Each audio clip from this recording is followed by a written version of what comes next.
Hello बच्चों, स्वागत है एक बार फिर से आपका। और आज की जो हमारी क्लास रही, क्लास 10th में केमिस्ट्री का चैप्टर नंबर 3 जिसका नाम है मेटल एंड नॉन मेटल्स। ठीक है, मेटल्स और नॉन मेटल्स की जो फिजिकल प्रॉपर्टियाँ होती हैं, केमिकल प्रॉपर्टी होती हैं, कोरोजन वगैरह, उसके साथ वाटर की रिएक्शंस, एसिड्स की रिएक्शंस, सभी इस चैप्टर के अंदर हमें डिटेल से पढ़ना है। तो अब तक हमारा जो अर्थ यूनिवर्स है उसके अंदर लगभग 118 एलिमेंट ज्ञात हो चुके हैं, जिसमें से लगभग 90 के प्लस आपकी मेटल हैं, 220 के करीब आपकी नॉन मेटल हैं, और बाकी जो बच गई हैं वो सारी क्या है, मेटलोइड हैं। तो हम उनमें सभी का देखेंगे कि कौन कौन सी क्या मेटलोइड हैं, कौन सी मेटल्स हैं, मेटल्स की प्रॉपर्टियाँ क्या होती हैं, नॉन मेटल की प्रॉपर्टियाँ क्या होती हैं, वो सभी देखते हैं एक बार।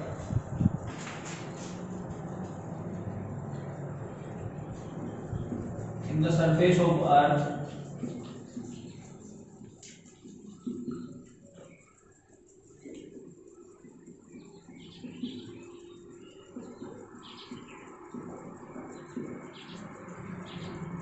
One 118 element are known. ठीक है, अब तक 118 एलिमेंट हम ज्ञात कर चुके हैं, जिसमें से 19 आर मेटल्स,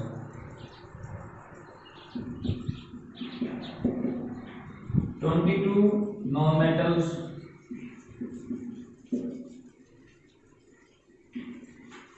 और रिमेनिंग मेटलॉइड।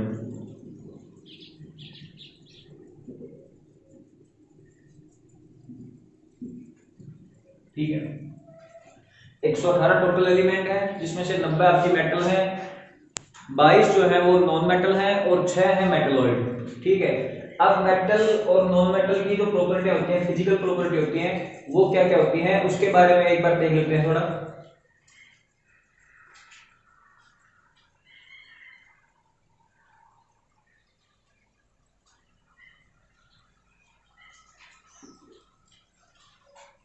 फिजिकल प्रॉपर्टी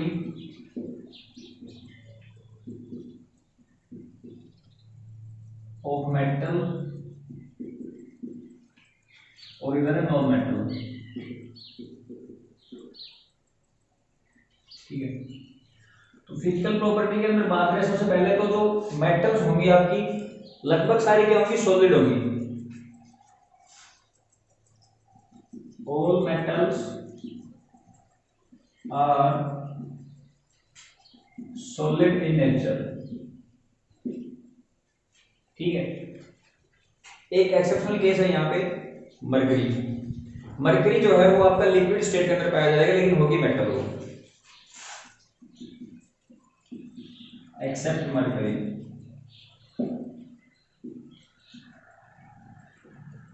दूसरी बात अगर मेटल की करें, तो मेटल्स जो भी होंगी वो आपकी good conductor of heat and electricity, कि उसके अंदर से बहुत ज्यादा मात्रा के अंदर हम हीट और लाइट को आसानी से पास कर सकते हैं। जैसे copper and silver, silver is the best conductor of electricity. तो सिल्वर जो है आपका सबसे अच्छा इलेक्ट्रिसिटी का सबसे अच्छा कंडक्टर है, और मेटल भी है। तो metals are good conductor of heat and electricity.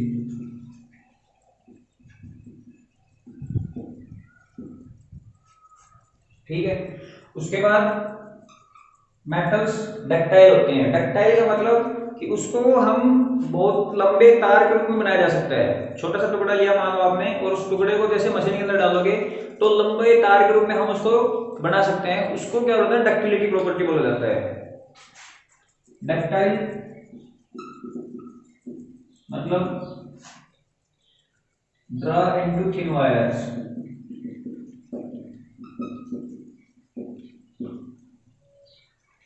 और सबसे ज्यादा जो डक्टाइल मेटल है वो आपकी है गोल्ड।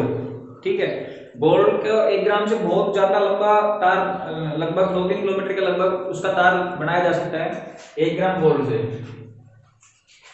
डक्टाइल के बाद में बात करें सोनोरस। सोनोरस का मतलब होता है साउंड प्रोड्यूस। जितनी भी मेटल होंगी वो सारी की सारी क्या होंगी, सोनोरस होंगी। जैसे मान लो किसी से उसके ऊपर हथौड़े वगैरह से उसके ऊपर प्रहार किया जाता है, चोट की जाती है, तो वहां से क्या निकलेगी, आवाज निकलेगी। तो उसका मतलब क्या होगा, मेटल सारे क्या है, सोनोरस है। इसी के अंदर एक आते हैं मोलिबिलिटी। मोलिबिलिटी का मतलब क्या होता है, मोलिबिलिटी का मतलब होता है जैसे कोई मेटल है तो उसको हम चादर के रूप में पीट पीट के बना सकते हैं, ठीक है, बीटन इनटू थिन शीट्स।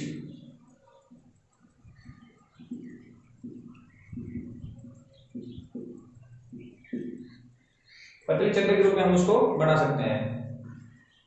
इसके बाद डेंसिटी, लगभग जो मेटल होती है हाई डेंसिटी होती है।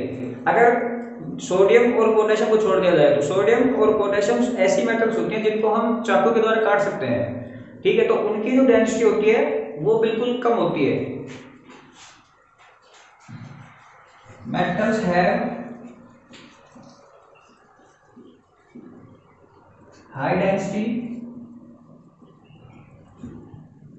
और एक्सेप्ट में लिखना है सोडियम पोटेशियम, इनकी जो डेंसिटी होगी वो थोड़ी कम होगी क्योंकि इनको हम चाकू के द्वारा काट सकते हैं, और चाकू के द्वारा जो मेटल काटी जाएगी उसका मतलब क्या है, डेंसिटी क्या है उसकी, कम है, ठीक है।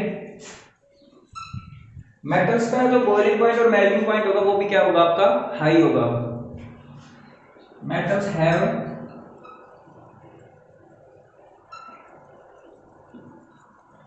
High MP and BP,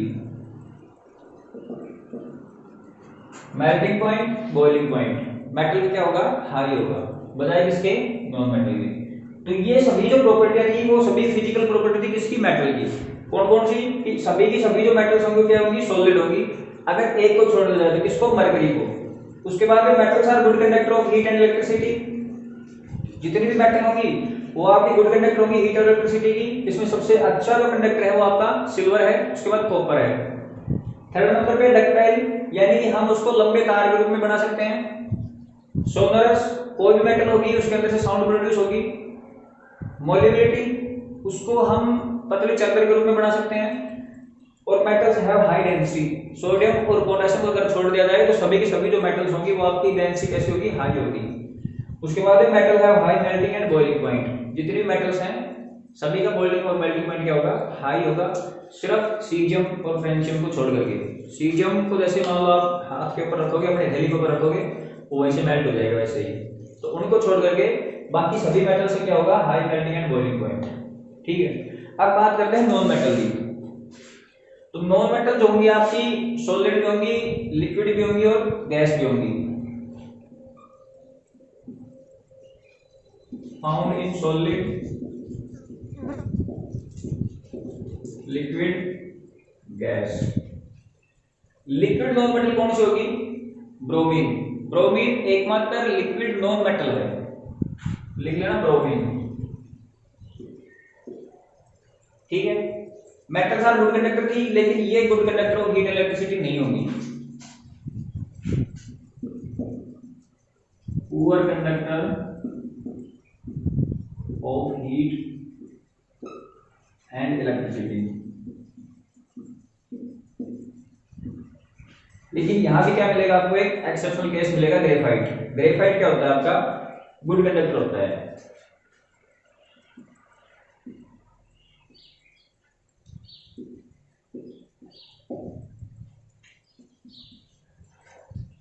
non ductile होगी, यानी इनकी पतला तार नहीं बनाया जाएगा।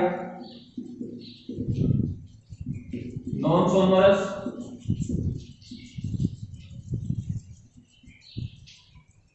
Non voluble,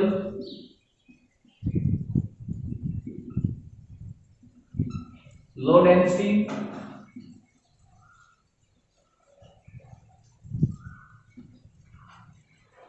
low melting and boiling point,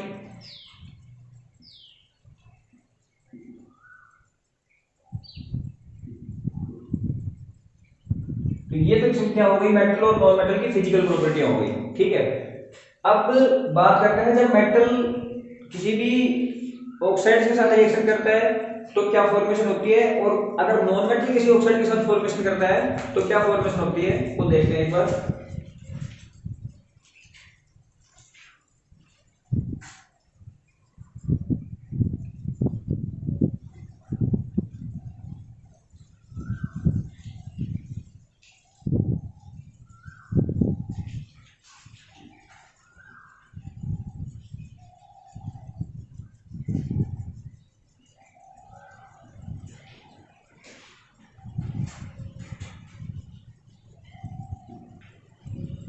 when metal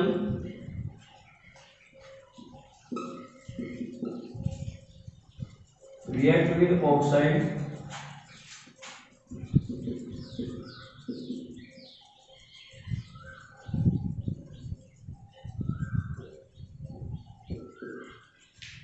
they form basic in nature, while non-metal oxides are acidic in nature। ठीक है, एग्जाम्पल के लिए मान लो एसिड रेन है इसका।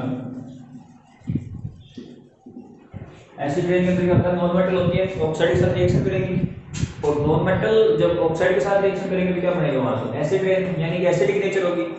और अगर मेटल आपकी किसी ऑक्साइड के साथ रिएक्शन कर रही है तो क्या बनेगा वहां से, बेसिक फॉर्मेशन होगी।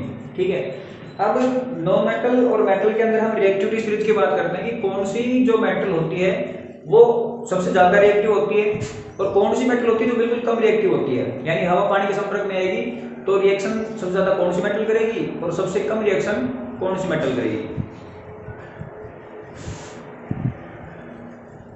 Reactivity series of metals.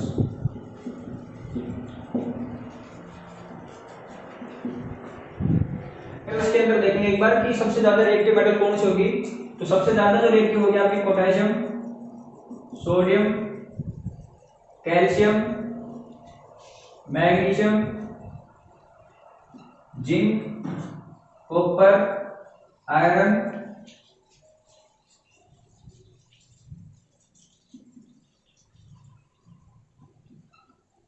Mercury, silver और गोल्ड। इनकी रिएक्टिविटी सीरीज सबसे ज्यादा होगी।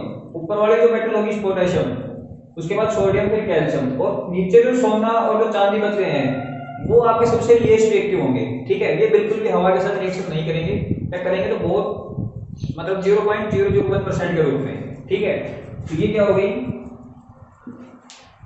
Most reactive,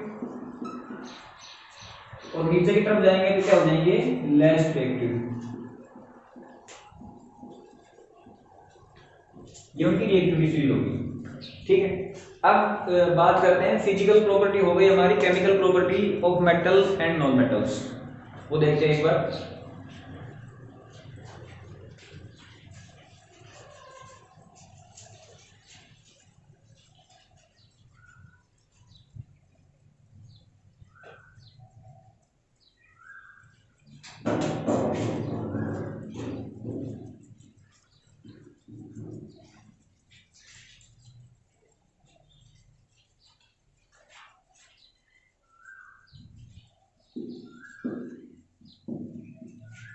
Chemical property of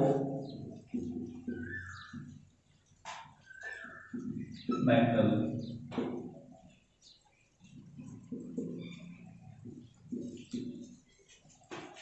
chemical property of metal के अंदर सबसे पहले बात करते हैं कि मेटल जब हाइड्रोजन प्लस ऑक्सीजन यानी कि वाटर के साथ रिएक्शन करती है तो क्या फॉर्मेशन होगी।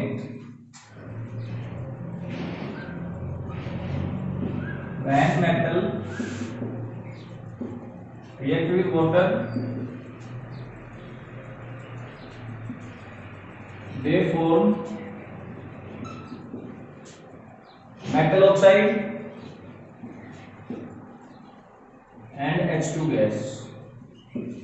ठीक है, मेटल तो उसमें H2 क्या बनेगा, मेटल ऑक्साइड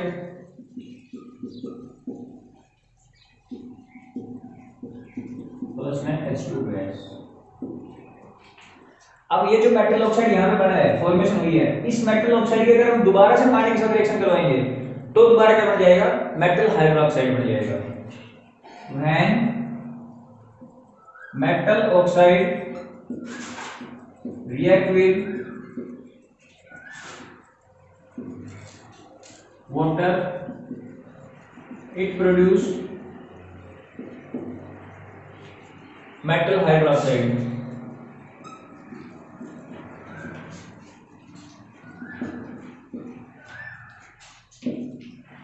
जब मेटल ऑक्साइड दोबारा से हाइड्रोजन और प्लस ऑक्सीजन यानी कि वाटर के साथ रिएक्शन कर रहा है तो क्या फॉर्मेशन हो रही है, मेटल हाइड्रोक्साइड की। ठीक है।